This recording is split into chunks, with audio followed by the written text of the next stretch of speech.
কথার মৃত্যুর ৫ বছর পর কথার গল্প পুরো চেঞ্জ হয়ে গেল। সম্পূর্ণ জানতে হলে ভিডিওতে একটি লাইক করে দেখতে থাকো। জমে উঠেছে কথা ধারাবাহিকের গল্প।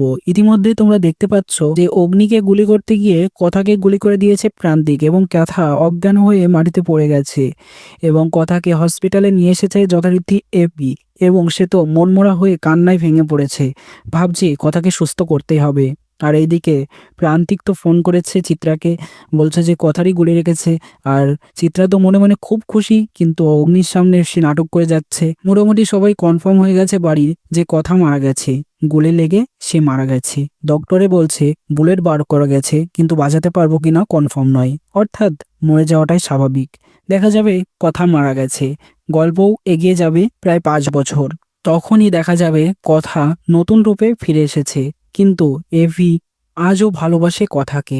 সে কোনো বিয়ে করেনি। কথা খুব শীঘ্রই গুহ বাড়িতে ফিরে আসবে নতুন রূপে। সবাই তাকে দেখে অবাক হয়ে যাবে। আর এদিকে মান্ডবী তো চেষ্টা করেই গেছে এভিকে বিয়ে করার জন্য, কিন্তু এভি তো না, সে কথাকে এতখানি ভালোবাসে। তো এতদূর কি গল্প এগোনো হবে, নাকি আদৌ কথা বেঁচে উঠবে?